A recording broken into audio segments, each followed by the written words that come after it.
Good evening.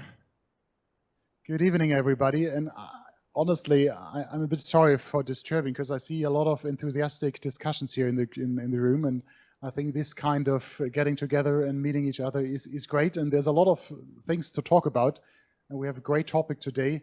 I think we should give it a start, and then probably there's some time afterwards, and maybe in the breaks to follow on these discussions.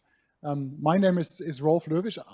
I'm from IBM. I'm the head of AI at IBM, and I'm in the leadership team for this location. And a very warm welcome here in the Watson Center Munich, which is our AI headquarter in the DACH, so Germany, Austria, Switzerland region.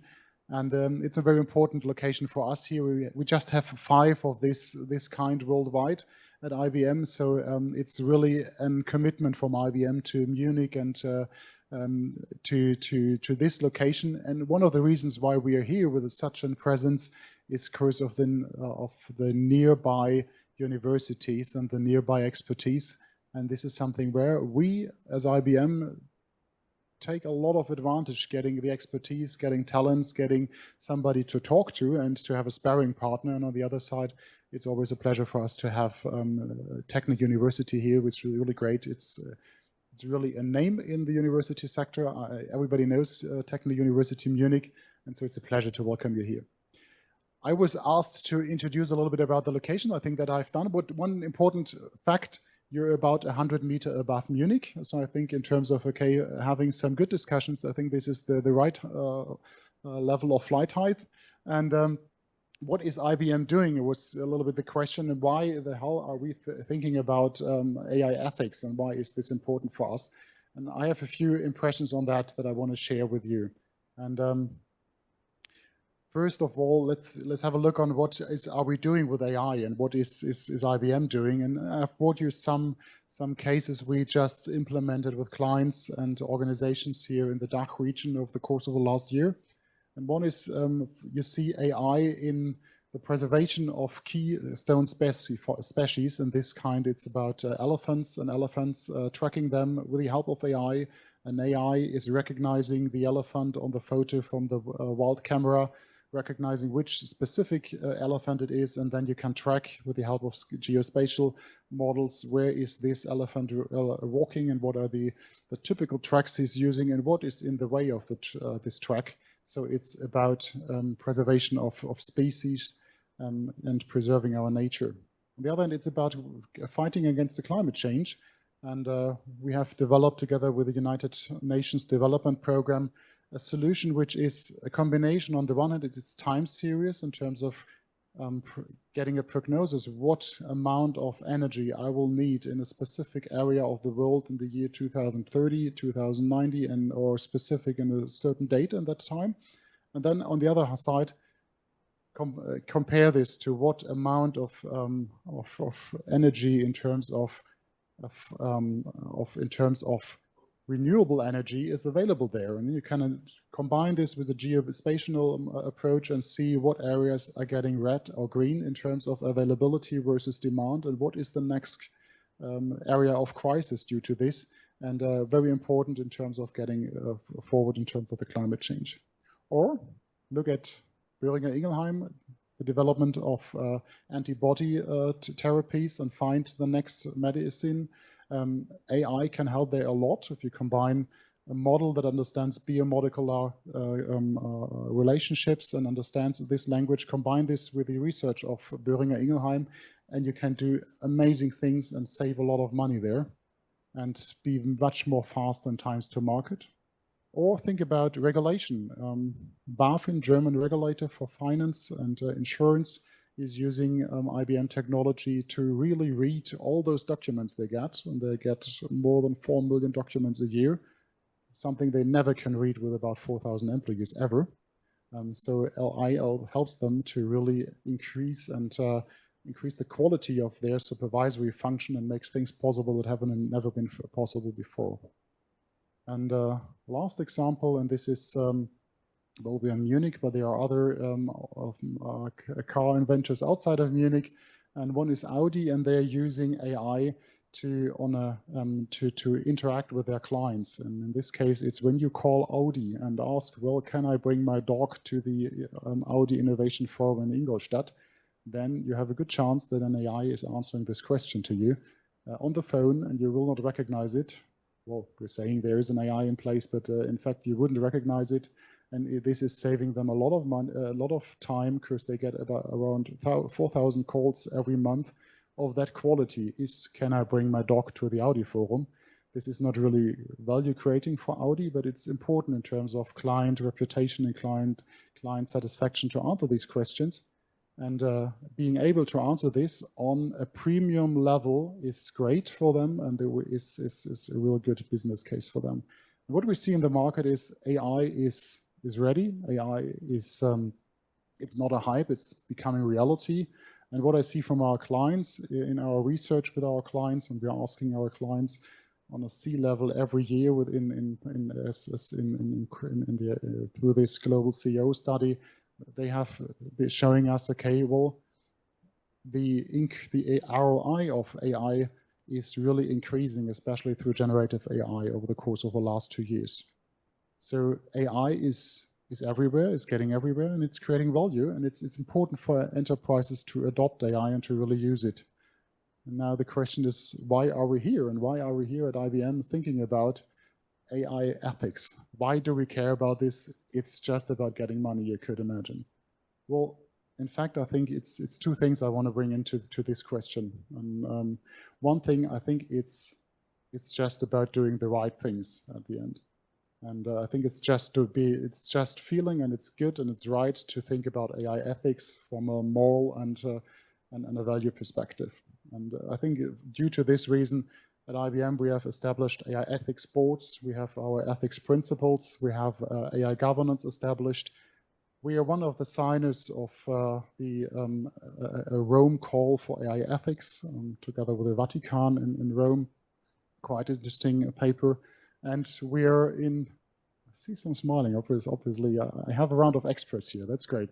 And furthermore, we are one of the founders of the AI Alliance that really is about AI, about transparent, open AI, and also about responsible AI. So it's about doing the right things, and I think we want to be, let's say, from a values and moral perspective, it's important for us as IBM to be, let's say, on the good side. On the other side, it's also, and that's something I think we have to keep in mind, which is also in terms of your own career and aspirations, it's important, well, for every enterprise to think about AI ethics, because what we see is AI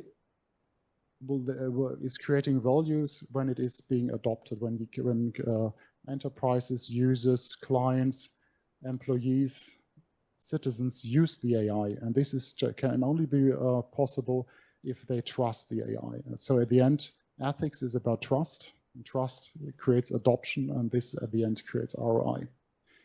These are my two thoughts on this, but I think we have much more experts here in the room, and just to open this kind of discussion, this is my thought, but I think you're more keen on getting the details and see what is really in here. So I'm happy to have Franziska here as a moderator, and to introduce you, Franziska.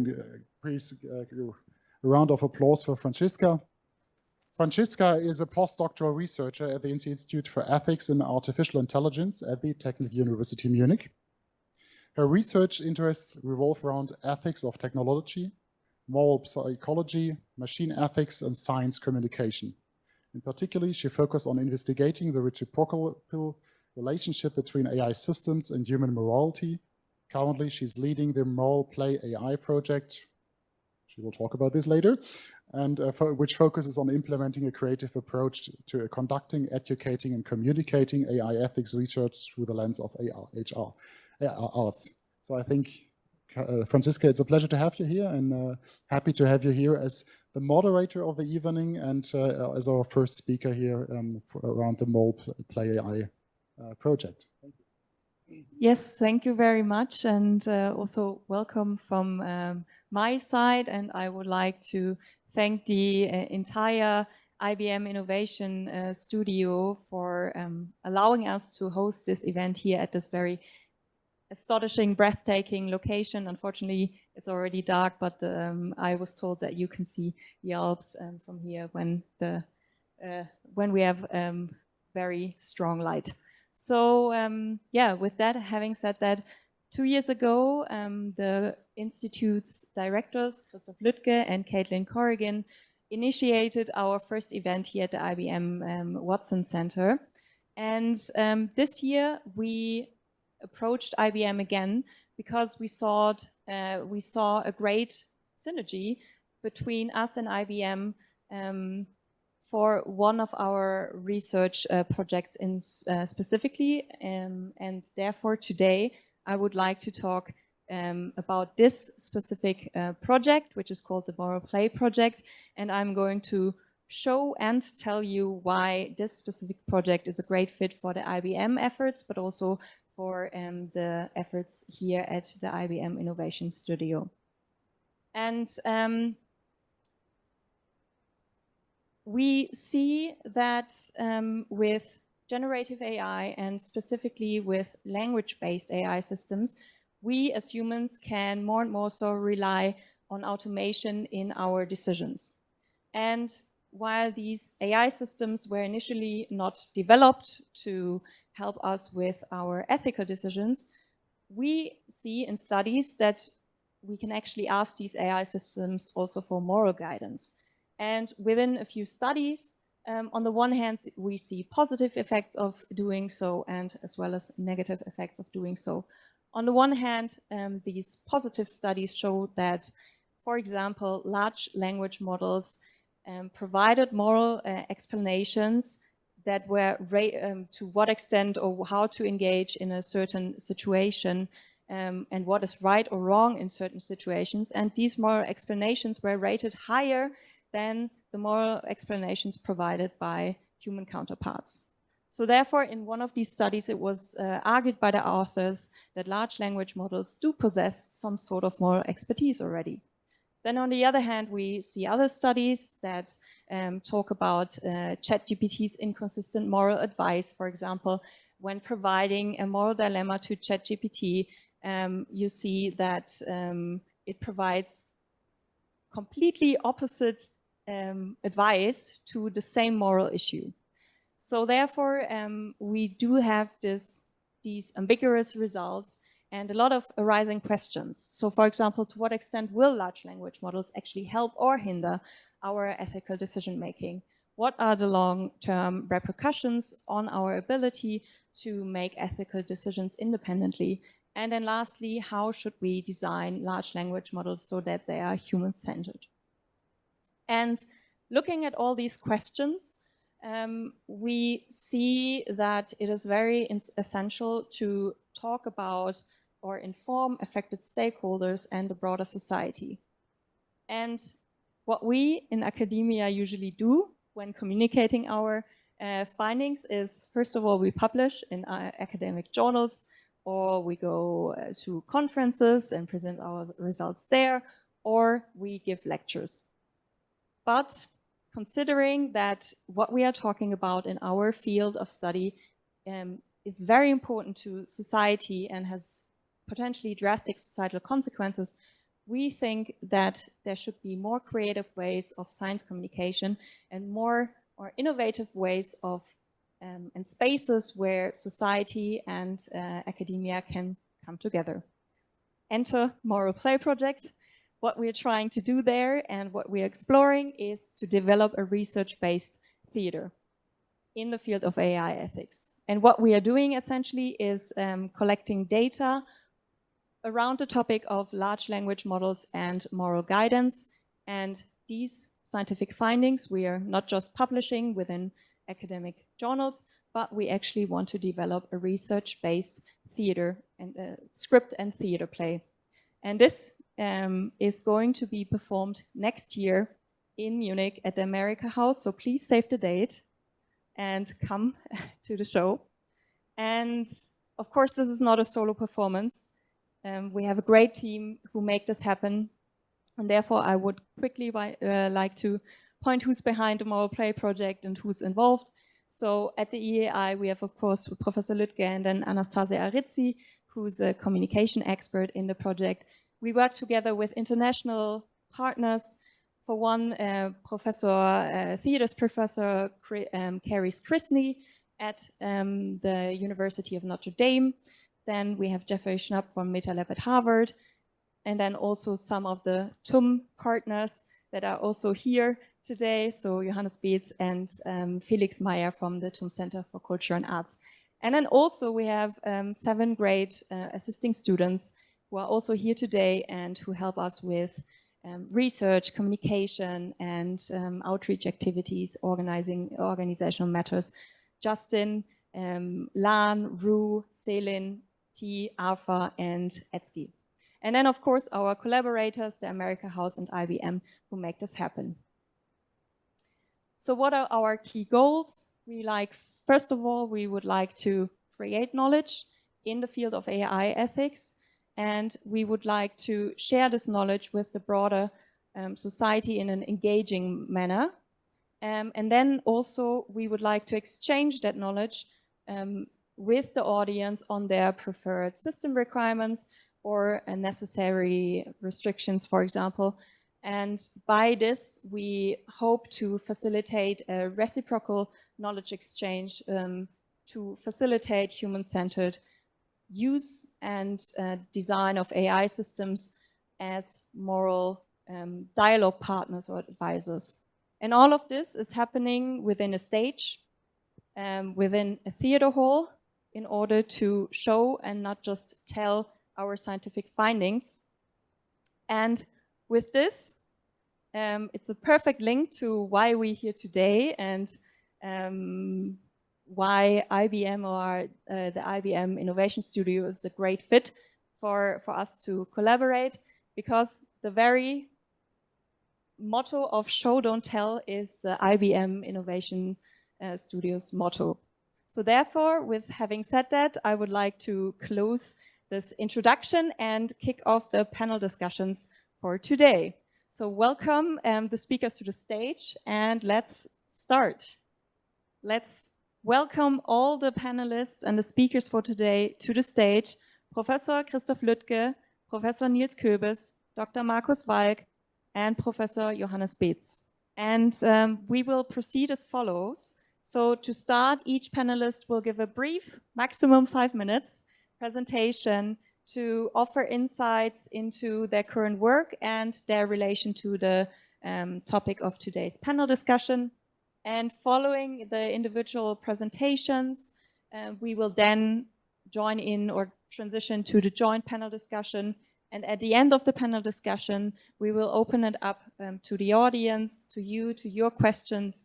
So we will save the best, your questions, for the last. So therefore, let's start with the first presentation of today with Professor Christoph Lüttke.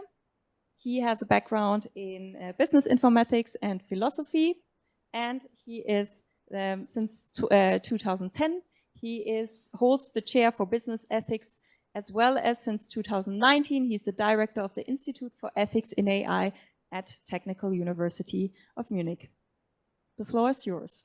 Thank you very much for the kind introduction. And before we get to the matter, let me say a few words about the Institute itself. So Franziska has already said or made some very general remarks.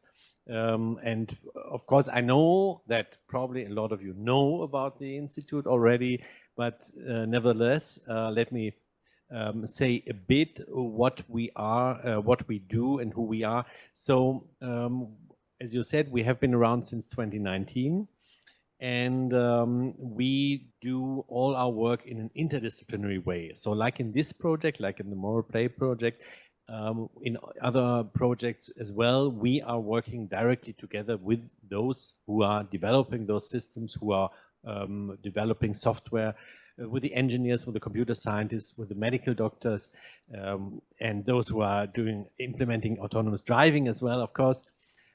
So we have people from both the non-technical side and the technical side in all of our projects, which is not the case for all other institutes like this.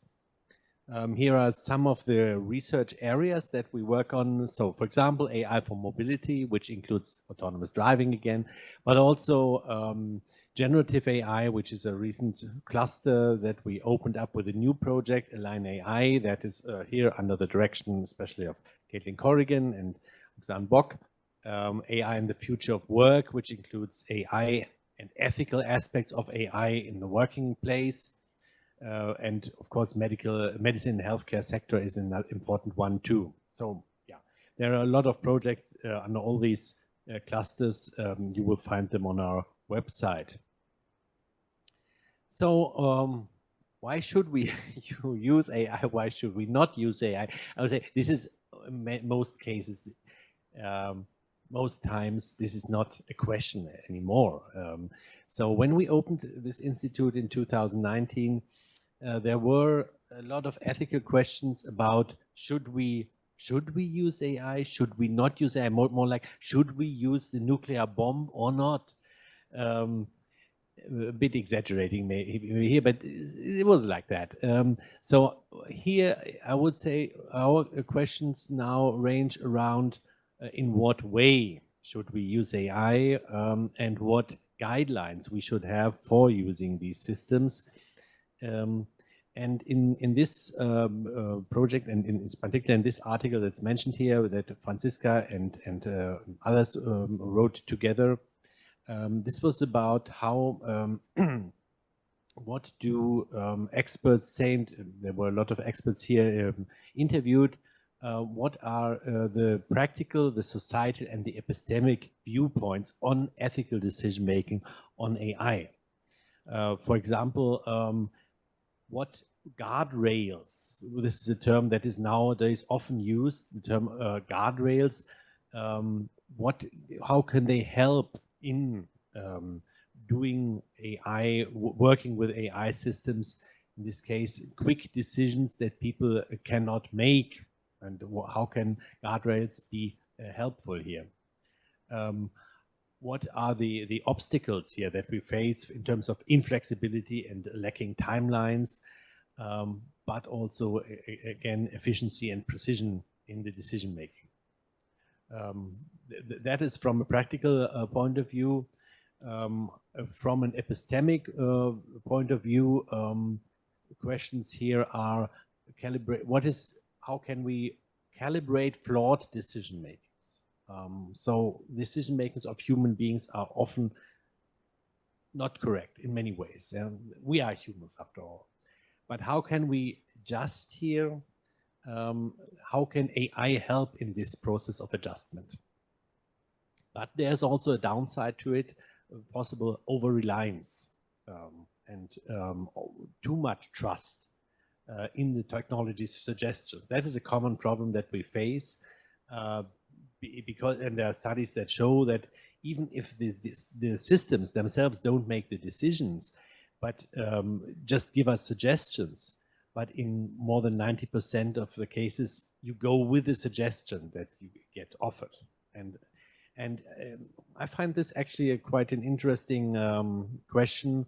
How can we help human beings to stand up against, in those cases where it might be necessary to stand up against a suggestion that has been made by the system?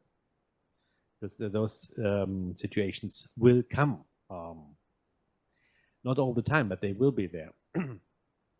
So yeah, this is something where also philosophical reflection might be quite helpful, and not just the, say, merely technical advice, which is of course also very good and very important. And finally, there are questions of how confident we are in human decisions via cross-checks. This is something where AI can be, again, helpful. Cross-checking certain decisions that human beings have made, and cross-checking the confidence that we should have in those. Maybe we should have less confidence, maybe we should have more. On the other hand, again, the downside here, this is the possibility of being intransparent. creating responsibility gaps. This is an issue that comes up frequently, for example, with OpenAI and ChatGPT, where what data are these systems being trained on? Is it transparent? How are these data being used? There are court cases against OpenAI in terms of IP rights. So this is far from being over. This is, I think, a discussion, and more than just a discussion. That's just beginning. And it's also, we should also again maybe be cautious here. We cannot achieve 100% transparency here, but there are some aspects where we should probably be more transparent on. Again, these are all different questions. We've been with generative AI for just almost exactly 2 years now. We cannot expect all questions, and in particular ethical questions, to be solved by now. It took us much longer to solve questions like these with other technologies, such as cars, for example, traditional cars. So again, these are some of the very recent ethical questions of AI, in particular generative AI, that we have been working with. Just very briefly, of course, other ethical dimensions of generative AI come up, like the standard question of biases in data, biases in training data that might perpetuate certain aspects. The privacy question, again, I said that this is something that also is often cited. Do we know whether there are maybe privacy infringements with the systems that are here, and some others? I won't go into all the details here. How much time do I have? We are over. Okay. Okay, and just the last question also. I think there is an important decisions and weighing to be made, where the balance between an ethical approach and a lawful approach should lie, because this is far from clear. Actually, to me, this is less clear than it looked last year or 2 years ago. We had ethics of AI for the last, say, 7 or 8 years, maybe. We have been working on that. I have been in a number of committees here in this regard. But then the law aspect kept creeping in kind of more and more, with the current AI Act being kind of the culmination of it. But if people thought the discussion is now over, I think it's far from that. And we see a lot of different developments around the world, some in the same directions, many more in other directions. I'm just saying the ethical approach is still very important. It is not being replaced by the lawful approach, definitely not. We will probably see a balance and a mix of both, and we will have to see what is the right way forward. I think we probably have to also learn from each other in different areas in the world. Thank you very much. So our next presentation is by Professor Niels Köbes. He has a background in psychology, particularly in experimental and applied psychology, and he's the head of the chair Human Understanding of Algorithms and Machines at the University Duisburg-Essen, and also an affiliate researcher at the Max Planck Institute for Human Development. The stage is yours. Yeah, thank you very much, Franziska.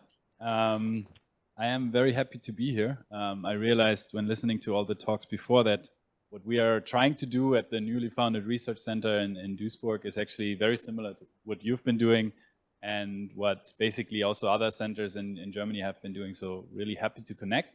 Maybe just in the tradition of the previous speakers, like 10 seconds on our research center. So basically the Ruhr Valley area in Germany, to those of you who don't know where it is, it's in the west, densely populated, a lot of universities, and there the universities actually thought, let's not all build our own AI center, let's team up. So we have the Technical University of Dortmund, we have the University of Duisburg-Essen and the University of Bochum, all teaming up to form one research center. And similar to here, we're trying to approach the topic of AI from an interdisciplinary perspective. So we have psychologists, we have computer scientists, we have physicists, we have all different disciplines working with us. And just to give you a bit of background where I come from, I did my PhD in social psychology on the social psychology of corruption. Then I went on to do a postdoc at the University of Amsterdam in behavioral economics. And during that research, I was basically studying the question, how do other people influence our ethical behavior, right? How can others basically sway our moral compass? And since it was in behavioral economics, I did that using a behavioral approach. And today I'm going to give you a quick rundown on the question that kept me busy the last 5-6 years, ever since I joined the Center for Humans and Machines at the Max Planck Institute, which is like, how does actually AI influence our moral compass? Particularly also there, how does it influence not just our views and perceptions, but our actual behavior? So when I joined the center together with Iyad Ravan, we thought about this question, and we realized quickly that maybe it's time to do a little bit of a literature review on the question of how AI influences our ethical behavior. And we soon realized that when people are facing such a dilemma that we sort of show with this little icon, where we are tempted to break an ethical rule for profit, which happens quite often in daily life, right? Take a public transport without a ticket, declare your taxes honestly, but maybe also lying to your partner, right? These are all situations where you have a tension between breaking an ethical rule for profit. And what do we know, or what did we know back then about AI influencing us in such situations? And basically we came up with this little traffic light classification of different roles through which AI influences us. And the two roles that I'm not going to talk a lot about are the roles of a role model and partner. But what I want to talk a little bit about is some of the empirical findings that we've recently gained on the role of an advisor. Franziska has already mentioned it. A lot of people are receiving advice from AI. But then I have even more autonomous where you delegate decisions to AI. I'm going to briefly show you what we found recently when it comes to the question of how much AI basically influences our ethical behavior. So let's start with the advisor. I'm really happy that I don't have to go into a big motivation for why we should study this. Franziska had already done that, so we receive ever more advice from AI. The question is then, how can we measure whether people are influenced in their ethical behavior? So I'm going to take a quick detour into methods. Bear with me, it's only 30 seconds, of how we actually study ethical behavior. So we don't just ask people, what would you do if an AI gives you an advice, or what are your perceptions, but actually putting people in such an ethical dilemma where they can break an ethical rule for profit. So how does such a game look like? Well, one of them is a very popular one. Who of you has heard of the die rolling game? Yes, 1, 2 people, 3. So it's actually, the beauty of this game is it is so simple, you can play it with kids. And so the way it works is like this. You invite participants to come to the lab. You tell them, please roll a die, right? A fair die, we don't cheat, or we don't deceive them. So they actually roll a die, and then we tell them, okay, cool, come out of the cubicle and tell us what you rolled. Now here's the twist. When people are reporting honestly, well, then they get paid according to the number that they report, right? So if they come out and say I rolled 1, they get €1. If they come out and say I rolled 2, they get €2, and so on. So you see there is a tension in the case of this participant. When you roll a 2, do you come out and be honest, or do you lie for profit? Now, the cool thing about this task is that it has been used a lot, right? So in behavioral economics and social psychology, so we can now draw on meta-analyses on these studies. And what we have found, and what others have also shown, is that A, it has external validity. So the behavior in this task actually correlates with real-life rule breaking, such as, for example, taking public transport without a ticket, showing up late for work, or deceive people in a sales context. But we also can draw on these meta-analytical insights about what we know about human behavior in such situations. And to give you the very brief version of it, generally people prefer to tell the truth, and they only lie to an extent that they can justify, both to themselves and others. And we know that others can have a really strong influence on our ethical behavior.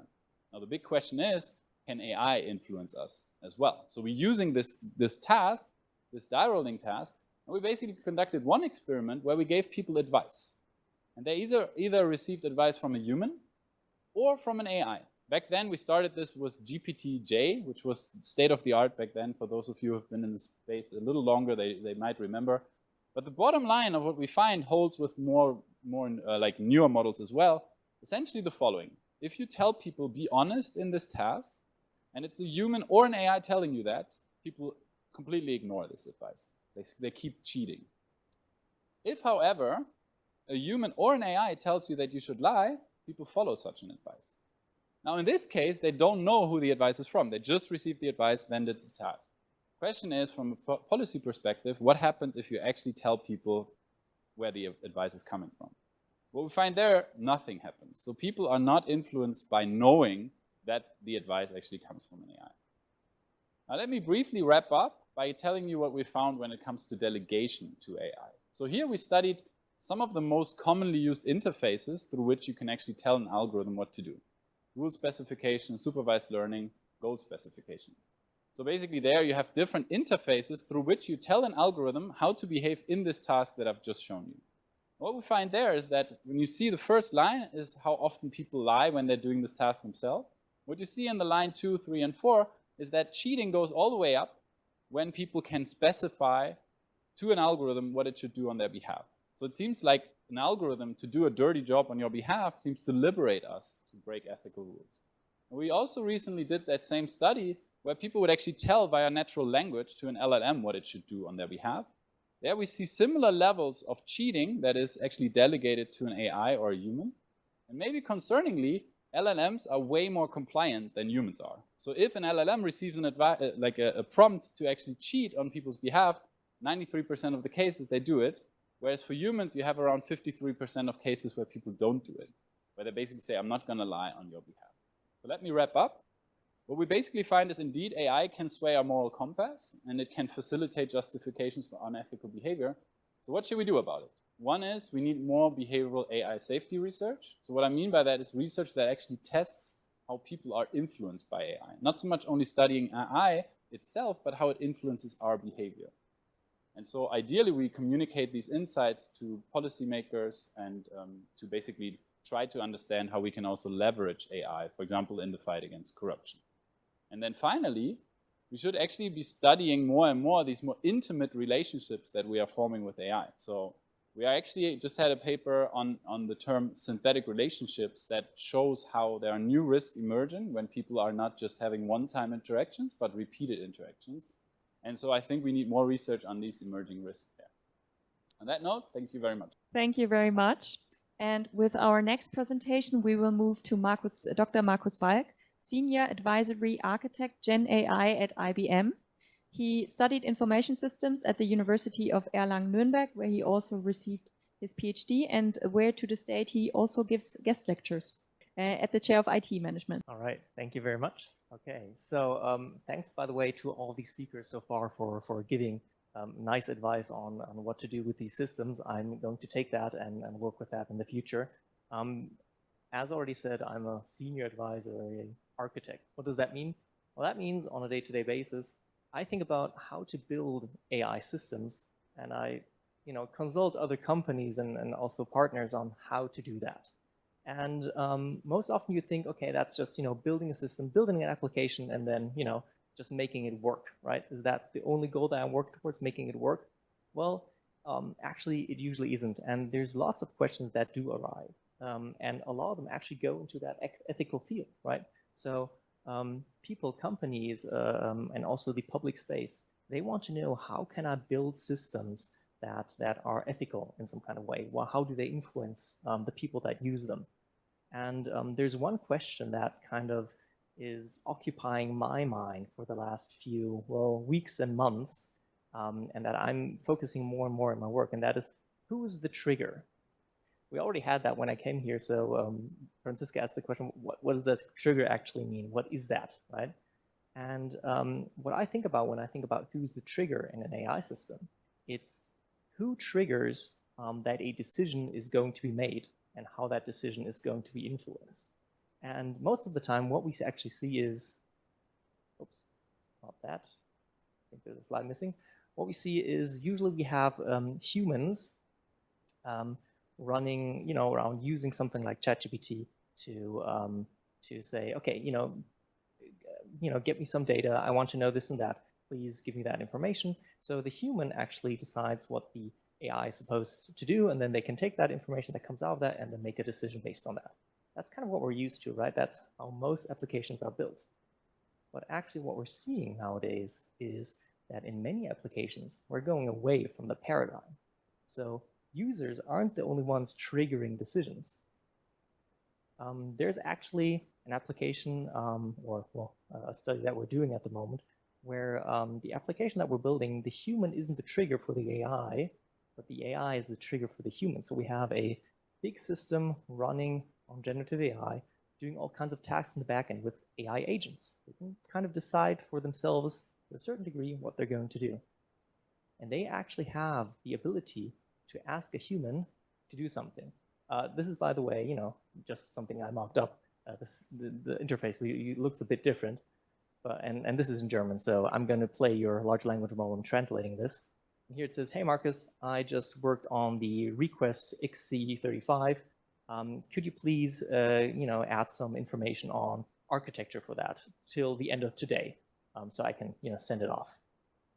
And this is actually systems that we're building, right? So in this case, I'm not the trigger using the AI to do something and deciding what it should do. Actually, the AI has already done a decision for me that till the end of today, I'm going to be doing that, right? And that's kind of something that we're seeing more and more. And I don't have a solution for this, but this is something that I think from the beginning of an architecture till the end of an architecture, where is the trigger, right? Where is the decision being triggered? Because that does influence how it is going to be done at the end. So something that I think a lot is this trigger. And I don't have a solution for this, so if you like, take this question with you, maybe you can find a solution for yourself. But well, it's going to be, one thing that we're going to have to think about with architectures of AI in the future is who's going to be the trigger? Is that always going to be humans? Do we want to make it be humans? Is that a regulation that we want to put in? And what if we aren't that trigger anymore? Will we accept tasks that are made from machines? And how can we make that fun and productive and relatable and make decision-making maybe a joint task, and not something that one side or only the other side decides to do? That's it from my side. Thanks. And now our last presentation from Professor Johannes Beetz. He has a background in automotive engineering, and since last year he holds the Autonomous Vehicle Systems Professorship at the Technical University of Munich. And looking at the title of his presentation, I think he's going to switch around the question. So I'm curious. Yeah, thank you very much, Franziska, for the nice introduction. Especially thank you very much for the invitation, because I think we have a fantastic setup here. Coming from the pure ethical side, moving towards the technical side. In the next 5 minutes, I will just give you a short introduction of where I think we are right now, and in which direction we also should go. Because we heard a lot about ChatGPT, right? Something you can use on your phone today, right now, in this moment. But our world is a little bit more complex when it comes to machines. Autonomous vehicles are my profession. I love to drive cars, and I even love it more to make them completely autonomously. But mobile robotics is the thing right now. We have a Tesla robot that will help you in the future to clean your apartment. We have an Amazon robot that will follow you around your home and remember you that you maybe missed to call your mom or something like that. This is reality, yeah? And that's here already. And autonomous cars is my most prominent example. And on some of them, I worked on myself. What I think what we are currently missing, and what is a misconception of in the engineering perspective, is that we're missing that the human should be actually the role model. If you remember when you, or try to remember your first time you were riding in a car, it was probably with your parents that already taught you, you have to stop at a red light, yeah? And then you drove with your sister or your brother, and he taught you or she taught you to stop when there are pedestrians around you. And then you went to driving school, yeah? We should always put the human into a role model for ourselves when we develop technology. I have the feeling that we sometimes forget that. And where do I see that, yeah? When I develop technology, it has to drive in situations like this. And if you look very, very carefully, and I ask everybody in this room here, where is the drivable space? I would give, or I probably would get 30 different answers. Because even for us as a human, it's very, very difficult to figure out where to drive there. But then we want to have a machine that actually operates in this environment. What can we learn from that? Actually, humans adapt very, very quickly. If I tell you right now that this building is burning, probably everybody's running out right now. And you know that there is the elevator, but I think everybody will use the stairs. You adapt so quickly to your environment. You adapt very, very quickly to the situation where we are. And from autonomous driving, in the middle picture, something I very, very like, is right now no car in the world can actually operate in Bangladesh or in Colombia, but humans can, yeah? We can learn that humans adapt very quickly, and our software, our technology should also do that in the future. If you ask ChatGPT the same question 10 times, you get 10 different answers. And that's not because it's adapting, it's because it's quite stupid. And then that's basically the reason how Professor Lütke, Franziska, and I are connected, is that we try to discuss, try to research the field of moral values for autonomous machines. And the philosophers love dilemma situations. What should a car do? Yeah. I also get 30 different answers here, and this discussion will go until midnight. We need a few more beers to find a solution for that. But actually, what nobody pointed out so far is that we humans get a solution for that. Yeah. Humans have morals and humans have values. Machines don't. Yeah. We just heard that ChatGPT is having some kind of morality. Sometimes it's different from what we thought is right. Sometimes it has morality that actually is just some laws, right? But where do we move from there? Yeah, we have to put the human here in the forefront and figure out how we can incorporate human decision-making into the machines. And finally, this is my last slide here. Ever at 140 miles per hour, the attack go is very, on. very Here fast. comes You might think, okay, what a stupid idea to drive in a circle, but actually we can learn a lot from a technical perspective. If you drive within a car autonomously at high speeds, at high acceleration, you figure out that people are doing that every day, Formula One drivers. And then you look very, very closely. Why is Sebastian Vettel so fast? And why did Max Verstappen win his 4th championship title? Humans learn and pursue goals. Machines currently don't. A Formula One driver learned to race a car from a very early age on. He learned to drive a go-kart, then Formula 3, Formula 2. Then he moved to Formula 1 and started in a very bad team. And now he's the Formula 1 driver for Red Bull and wins championship. And that's something we currently don't have in machines, and that's something I would love to point out and hopefully make it better in the future. Thank you very much. Thank you very much for all your presentations and your impulse presentations. I think it was very insightful that to learn about all your different approaches and methods and perspectives. And that was actually the reason why we're so grateful to have all of you on stage here to combine or to have a well-rounded discussion from a ethical, psychological, technical, and industry viewpoints. So let's kick off our joint panel discussion on how AI systems influence our choices and how to promote responsible design. Some of the questions will be directed at all of you, at the entire panel. Some of the questions I will direct to one of the panelists, but also always please feel free to just add on to what your fellow panelists have said. And yeah, and a note to the audience again, at the end of this, you will finally also have the opportunity to ask any questions. So let's start with a very general point.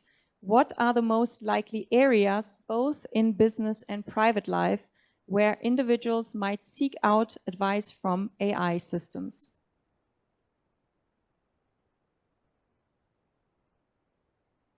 Okay, is it on? Yeah. Okay, I'll just start with the industry one. Maybe we can get that done quickly.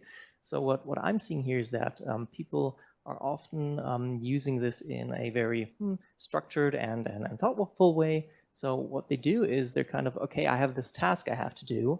and then they're like, okay, how should I do it? How should I approach it? They kind of already know what they want to do, but then they ask the AI maybe to speed up their decision, speed up what, to get to that final result. And that's where they're using that a lot, I think, in making decisions that way. Something that I see there is that they're relying a lot on that, right? So they make a question, they get results, they get explanations on what they could do maybe to solve a problem. And well, if you are in an innovative space, right, what's the worst way to kick off a workshop? Is giving examples, right? Because then people will start thinking those examples. And I think that's a lot what people are doing in the industry. They're taking that, they have a task that they have to do, and they use that to get there faster. Maybe I can go next. A bit related to what I showed towards the end, where I had to rush a little bit. But one thing I find actually really fascinating is how there are many solutions right now being developed, many AI tools developed to actually form relationships with people. They have this explicit goal, not to have one-off interactions and always reset to zero, but to have a memory, to save the preferences so that you can actually even customize the agent to your preferences. And that, I think, can be applied pretty much everywhere. I mean, you can have that in a business context as a sort of AI manager. You can have that in your private life as an AI friend, AI romantic partner. You can basically form all types of relationships potentially. And what we show, or what first our insights are suggesting, is that for some of these things, AI is actually good, at times even better than humans, right? So for example, people trust AI systems often with very sensitive information because they find it more comfortable to share very shameful information with an AI rather than with a human in some situations, or the type of advice they might seek from an AI might be completely different than the advice they get from a human. So I think we should take that seriously. I think for a long time we've maybe always put it in science fiction and horror categories. I think that's already here, and there was just 2 weeks ago or 3 weeks ago a case that made the headlines also in the New York Times, where a 14-year-old boy committed suicide after he had formed a relationship with a character AI chatbot, and this chatbot did not exit its character by stopping him from committing suicide. And so I think these are real risks that we need to be aware of, and we should all think together about how we can prevent such things from happening. Yeah. To add something here, especially because I'm working at the university and I have fantastic students around me, is teaching. Yeah, when I talk to my students and I ask them, "Are you using ChatGPT?" and they say, "Of course." Yeah, it's helping me to explain something I did not understood.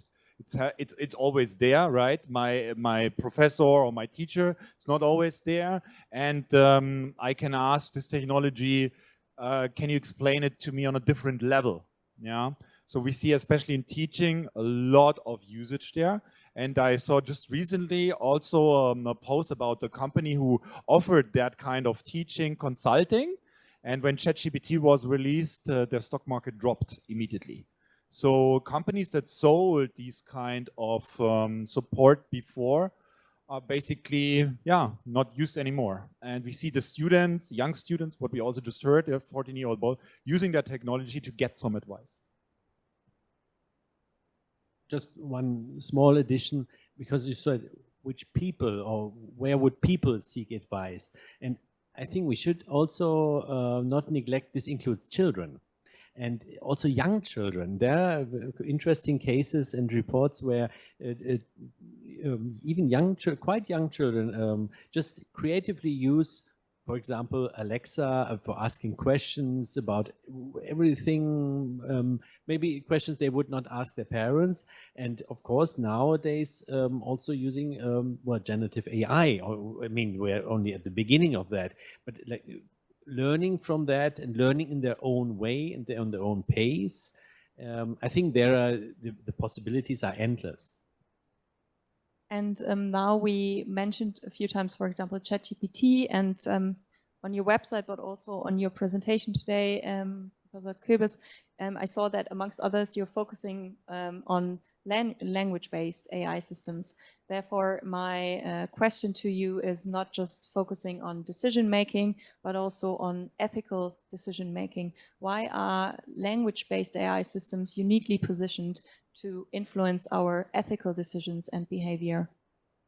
Yes, so I think from a psychological perspective, they offer a really low threshold interface through which we can communicate. I think the breakthrough that ChatGPT has enabled is that pretty much everyone can all of a sudden interact with an AI systems. I mean, I got interested in the previous versions of GPT. It was GPT-2, and we wanted to find out if it could write poetry. And it was such a hassle to get it going, right? You needed training data, you needed to parse it. It was really not very, user-friendly. And I think now we have tools that are, like you said, I mean, children can interact with them. And I think basically that brings with them quite interesting questions, like, there's this idea of what's often summarized as CASA, so computers as social actors. It's a bit of an old theory, but it basically gets now a little bit of a renaissance, because we often are treating these systems similar to how we treat humans, because they have a flavor of humanness in the way they communicate with us. So I think it is really a shift in that sense. I really love that example, and that's a really good case. And something that just came in my mind when you talked about that is, that accessibility. When we had systems before, also like computer vision systems, one thing that we always wanted them to do is like explain why you're doing this and that. And with the language models, there's been this thing, chain of thought, explain your answer, think step by step, which gives us the illusion that we can actually, really understand what it is saying to us, which is sometimes a bit of a false friend, to be honest. But, that completely, goes into that direction. It's so accessible, and I can even make it explain why it's doing something. So easy to understand. And now we mentioned different kind of stakeholders or children, students, and even in business cases that the use of AI systems to make decisions is only increasing. Therefore, my question to maybe all of you would be, how can and should we ensure a proper balance between AI's role and human judgment, particularly in high-level or critical sectors like healthcare and law?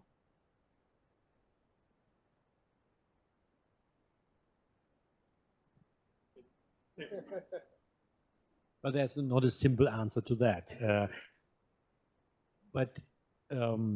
I mean, I mentioned in my talk that there are these cases where we need to learn how to act against what the system tells you. This actually not only applies to AI, it would also apply to other technologies as well.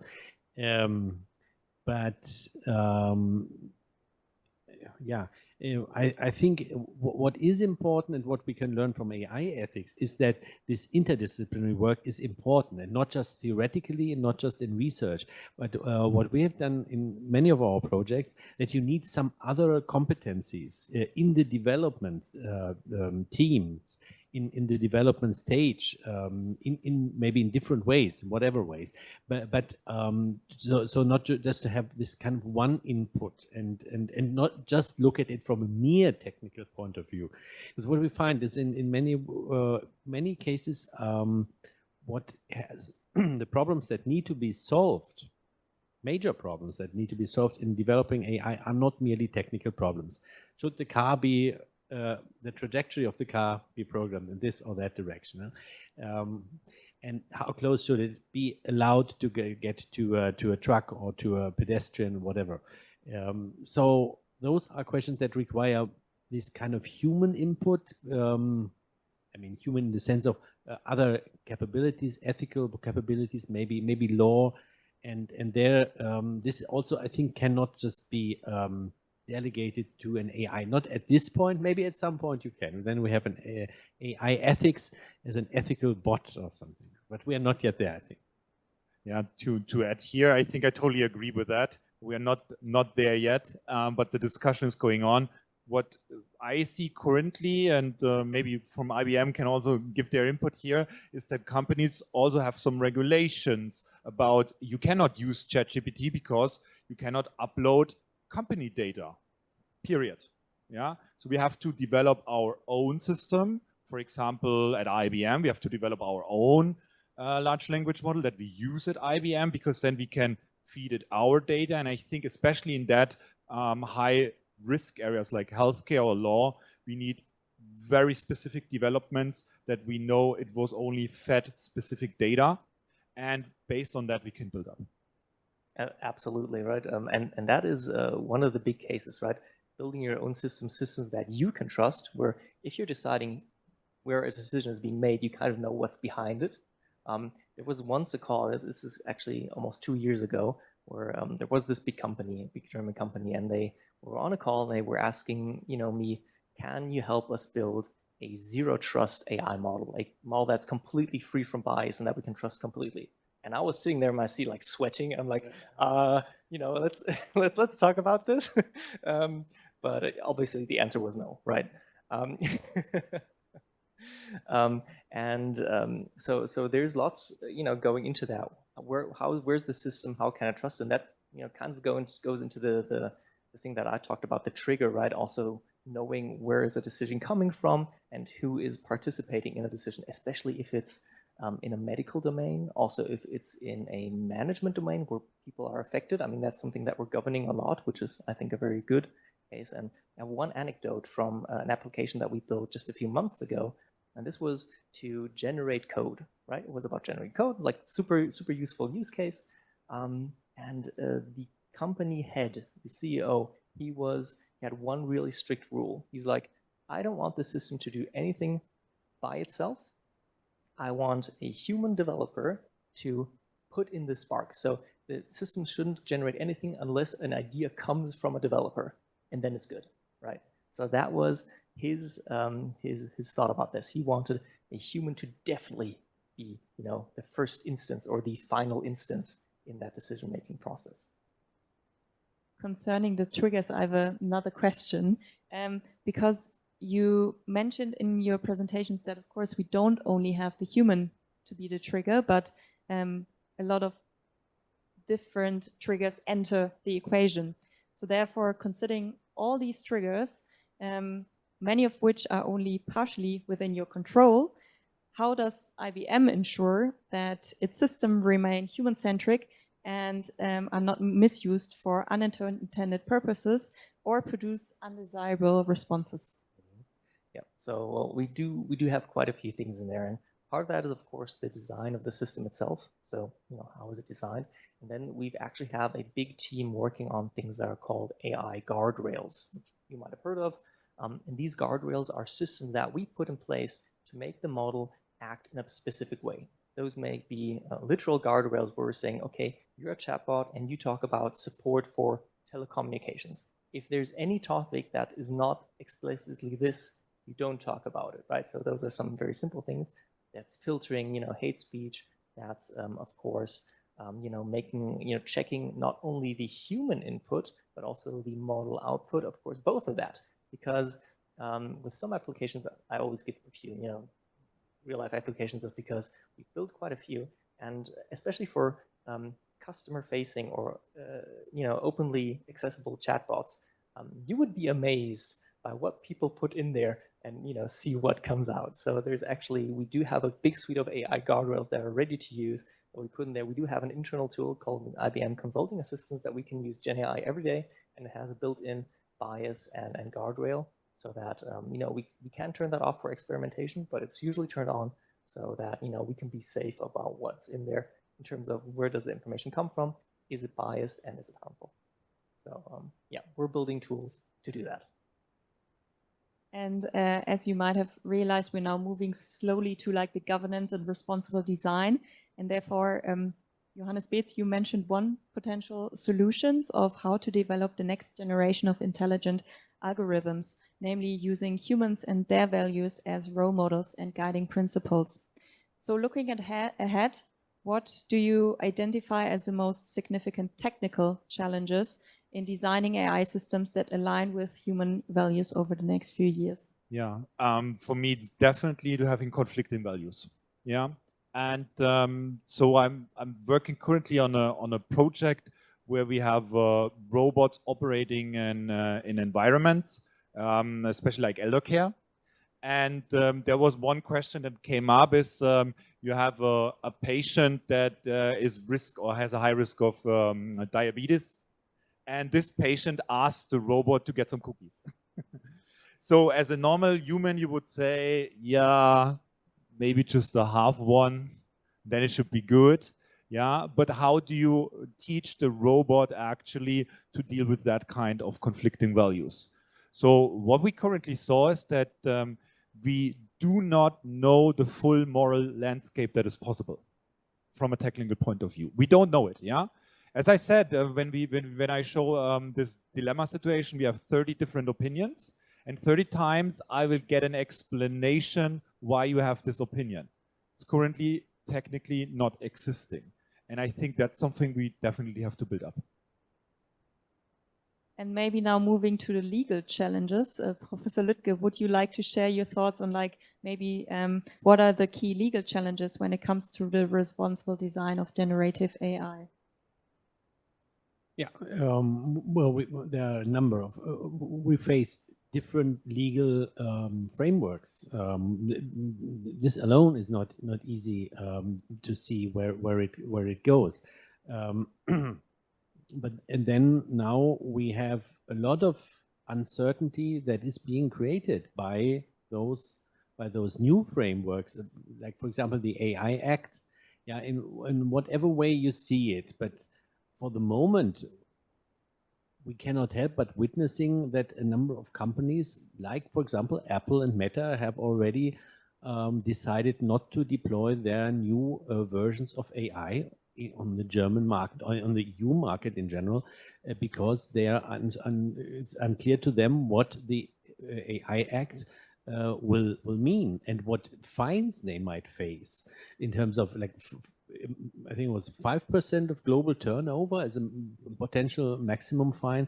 I think that's quite a lot, and I think it's a bit it's a bit problematic to say, well, we make these rules here, but they only apply here, and other countries are saying, well, we are not going this way. We take responsible AI, trustworthy AI very seriously, but we are not going to implement these kind of legally binding enforced rules.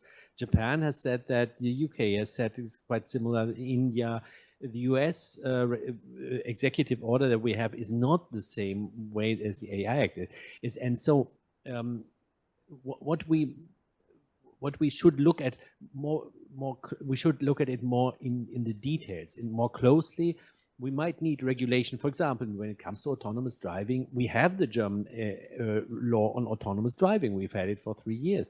I mean, but this is for one specific area, not for AI in the broad sense. I think this is also one of the major mistakes that is still being made by lawmakers. Well, we take AI in this broad sense. We're trying to regulate everything.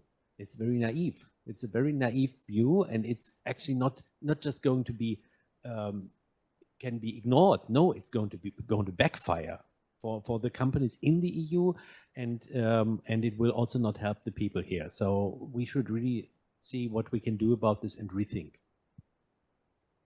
So now we heard about a few challenges, technical and legal challenges, but also some solutions within the presentations, but also now during the panel discussion. And therefore my question to you, Professor Köbis, would be, now listening to the propositions from the fellow panelists, and also with background in your experiments that you conducted, what would you recommend?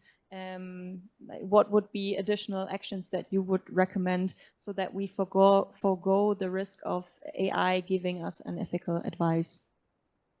Yeah, I think that's a very relevant question, and I would probably answer two-parted. So the first part is what I briefly mentioned, what we label as behavioral AI safety research, in the sense of trying not to just examine what the system does, like you said, right? Like trying to figure out, does the chatbot give bad advice? But then also test, how does that advice actually influence people? And there I would actually highly support research that tries to not just look at hypothetical scenarios, but actually look at behavior, and actually look at how do people react, and how do they actually, you know, interact with these systems, but then also behave towards other people, for example, when they receive advice. And the second thing has already been mentioned. I just want to toot into the same horn again. I think we need more of this. We need more people coming together from different walks of life and different disciplines, but also different, day-to-day activities that can basically, I feel like right now we have this new sheriff on the block. The ChatGPT and other LLMs are new to pretty much all of us. And I think it's always so refreshing to hear from different, you could almost compare it to like a landscape. So from different countries and different areas, people are describing their experiences with it. I think that's always very fruitful in order to find out where the risks are, but also where the potential is. So, yeah. And concerning we should have more of this, one question to you, Markus Falk, would be, what kind of support from company external stakeholders, such as policymakers, but also universities, would be helpful to ensure the responsible design of your generative AI applications at IBM? Actually, what you showed just in your presentation and also talked about is super interesting for me, because often at least my horizon ends when that application goes towards the user, right? I do like to think about that, but I don't have any expertise in that, and I'm not really good in that. And also towards policy making, right? So this is something that actually helps us, right? So I need something that I can read, that I can understand, where I know where these limitations are, because I can't spend all that much time thinking about this. I like to do it, but in the end, it's only a specific portion. And if that, those, 4 hours are done thinking about the ethics, then I have to deliver something.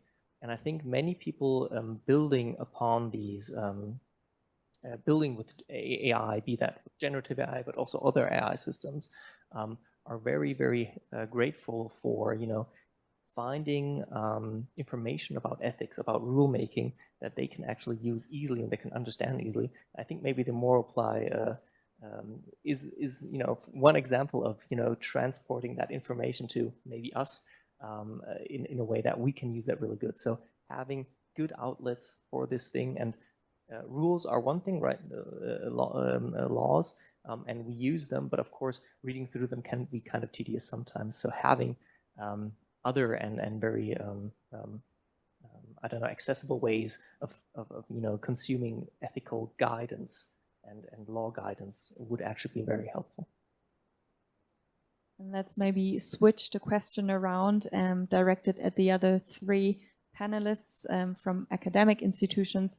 So where do you see fruitful opportunities for collaboration with industry to promote the responsible design of generative AI application? Yeah, for me, it's definitely on when we work together with companies, for example, like IBM, we would also get somehow access to that kind of technology. We sometimes, or a lot of the time, we don't even know how this model works. Where's this data coming from? Of course, it's company secrets, it's IP. Yes, we understand that. But for us, it's also very, very difficult to see behind the curtain if we don't know what's happening. Yeah, I can only second that. And just to give you one example, like one of the biggest AI apps right now that tries to form relationships with people is called Replica. And they are, they don't really like to share information with us on how the model is developed. They don't like to really us snooping around. So we are basically trying to build Replica ourselves so that we have full control over it, that we can actually control in the back end what's going on. But I don't think we need to do that every single time. So for example, we also are working together with startups who are, working in that space. So for example, Lea Schäfer is here, we're working with on Claire and Me, which is a therapy bot, so that we can actually explore it together with those who actually have the expertise in it. Because sometimes it might be actually risky to try to build something that other people have invested a lot of time and brain power into, to develop it with all the knowledge that comes from their expertise. And so we basically should always look whether we can feasibly do it ourselves, or whether we actually need or want to cooperate with companies. Yeah. Would you like? Otherwise, I start with or end with my last question for my side before we open it up, and I would like to end with like a personal note or a personal question. Have you ever sought out advice or a second opinion yourself from a large language model on a topic outside your area of expertise? And if not, why haven't you? And under what circumstances would you consider doing so? Yes. The answer is yes. I'm currently trying to remodel a house and I have no idea how to do that. And I don't trust other people that want a lot of money. So I asked ChatGPT how to remodel my bathroom, and there was some very helpful advice, and I trusted it. You want to see the results? Yes. Very good. Great example, by the way. So I actually use it quite a bit. There's several ways that I use that in my life to help me with things that I don't know, that I don't understand. And but one thing where that's kind of close to my area of expertise is actually front-end design. I don't know if people here go, but I'm really bad in front-end design, right? I can build backends, I can architect systems, but I can't make them look pretty. So what I actually use it quite a few times is to make a front end for an application so people can actually see what I've built and that they can see how pretty it is on the back end, and that I can actually show that to the front, because front end design just isn't my thing. Yeah, I think similar to Johannes in that camp of just day-to-day things. I really appreciate the function of just taking a picture of an error message. Like my coffee machine was broken yesterday. I just took a picture and asked ChatGPT what the problem is, and it told me. So these are the type of things that I find incredibly useful. And then just, yeah, on day-to-day activities, I sometimes, for example, take pictures of our fridge and then ask it to propose a meal that I could cook and stuff like that. So. Yeah, probably not very spectacular, but for going on trips, especially if you want to narrow down the area or the range of answers, and maybe get some interesting ideas where to go and what to see when you don't know exactly what you want. I think it gives you some good answers. Thank you very much for your very personal insights and statements. So now we are going to open it up to the audience. So please just raise your hand and we will pass the microphone to you. Okay, sure. Thank you. First off, thank you for coming today. My name is Ian Weisgerber at the Technical University of Munich. My question is for you, Dr. Marcus Walk, regarding the trigger that you had mentioned in generative AI. Is that them asking you to do a task, is that in response to a prompt and data that you provide to them? No. So this is something that a system will get triggers from outside, but those triggers don't necessarily need to be of human origin, right? It could be something that happens on the stock market. It could be something that happens inside a system. And the AI agent may then decide to hand off a task. They might just try to solve the task themselves. And then they might also decide to hand that task off to a human, because that human might be better suited to do that. So then developing that prompt is would be unsupervised then? Yes, it has a range of things that it can do. And inside of those, it has some variability that is not fully controlled. Yeah. And then last part of that question is that if it gave, like with that prompt that it were to give you, if you, the human, were not to complete it, then the system would not be able to complete the task that it was given. That would stall that task. Nothing would explode, right? Right. But that would actually probably stall that task, and something would not be completed.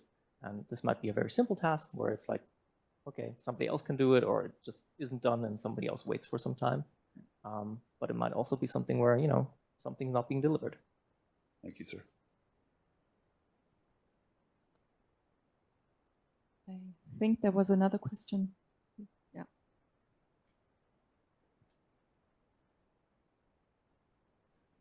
Thanks. Thank you for your nice answers and insights.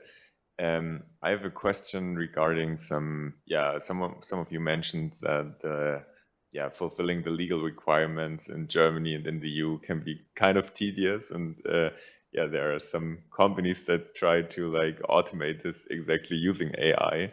So what is your take on this? Do you think it's yeah, or what's your like vision for this to work? Like, should an AI like automatically check compliance, or how should the human component be integrated in that? Because like I think in business ethics, it seems quite hard to me to fully like hand that over to AI, right? Yeah, that's what's being done. That's what's happening, Yeah, exactly. and it's you buy a piece of software and maybe some which is used for other compliance issues, and hopefully it can deal with those too. However, at the moment with the EU AI Act, it has created such a wide area of open questions. They are not all easily solved. So some of them will be, but others for the moment create a lot of uncertainty.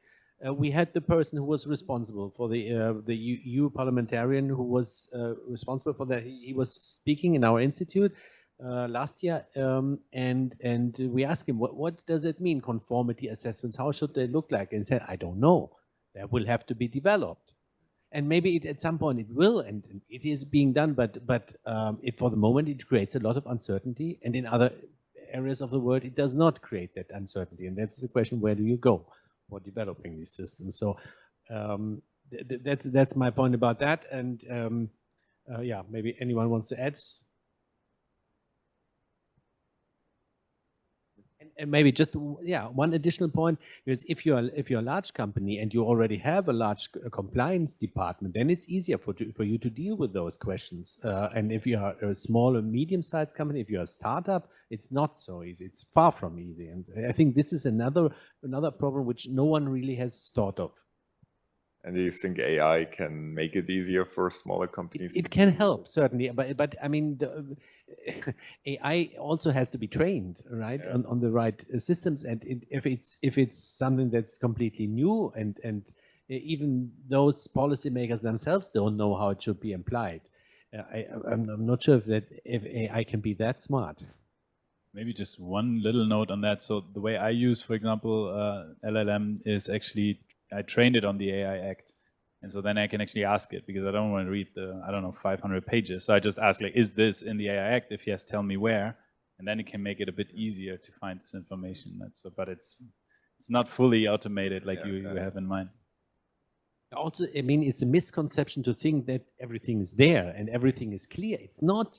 It's just they threw out something here. This is the AI Act, and now deal with it, and without even knowing what are the consequences of that.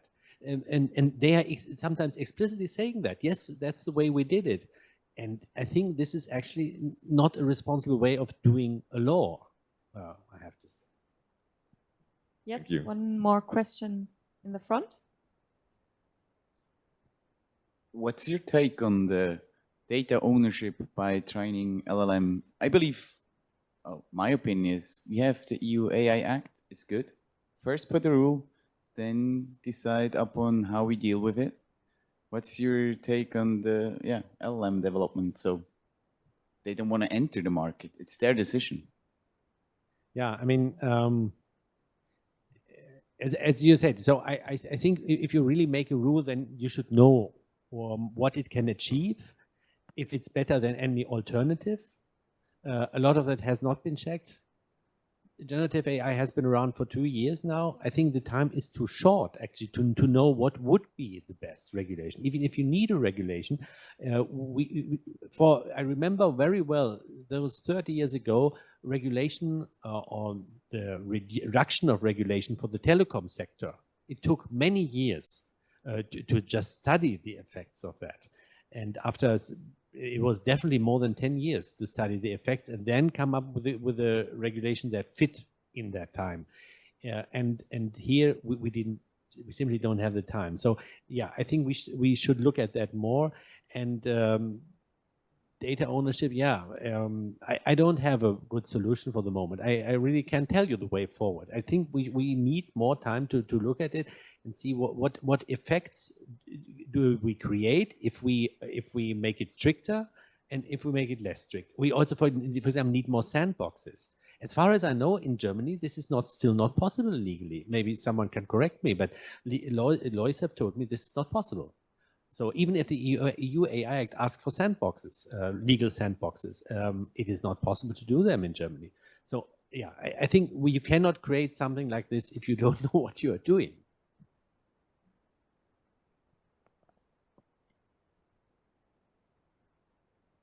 Hi, thanks for the very opinionated answer, I have to say. I want to break a stick for all the people in governance, jobs, and regulation. My background is in social science, political science, and I have been like over my studies working on the AI Act for a couple months now. So what I feel we have clarified in this round is that society needs to find means to collaboratively shape the development and the going forward of AI. And regulators, as much as researchers and people in society at large, grapple with the question, how can that be achieved? And that's because different, and that's my point of view, different from other industries that are, as you say, first developed and then regulated, we may see a shift in the governance process in general. I have read a couple of interesting papers on participatory AI that suggest that the governance process could find a way of iteratively work with companies and AI creators. And that's a completely new idea and a new approach to governing technology. Because now we take it and we let it go its path as like until the point somebody gets harmed. And I see that there's a case to make for not letting that happen again. But what, and I'm curious about what you guys think of it, what inspired me most to now have the mic and pose a question is Professor Betts said regulation should emphasize human well-being. That kind of plays into the question. My interest would be how IBM tries to emphasize human well-being with their in-house AI. And then maybe the others may want to kick in to what I've said before. All right, thanks a lot. That's a great opinion, by the way, or a great way to think about it. And I think participating on developing these rules is a great thing because you can't do it on yourself. Otherwise, it's going to be a head-to-head race, right? So how fast can we develop a system for regulations there out, and on the other side, how fast can we make a regulation before something gets out of hand? And doing something together, right? Building it together, I think, is a great way. At IBM, we actually have a very, very powerful, what we call a governance council. So that is actually an institute inside IBM that looks at use cases that we develop and looks onto them from a governance perspective, but also from an ethics perspective.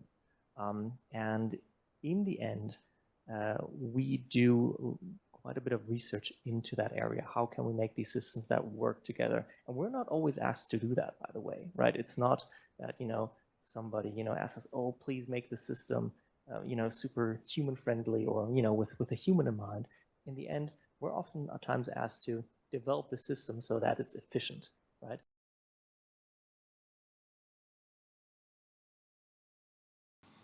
So I have the feeling everyone is maybe getting a little bit hungry. So I would suggest we proceed or follow up on all the discussions while having some drinks and some food. But I want to thank everybody for coming here today, for joining the panel discussion, for asking your questions.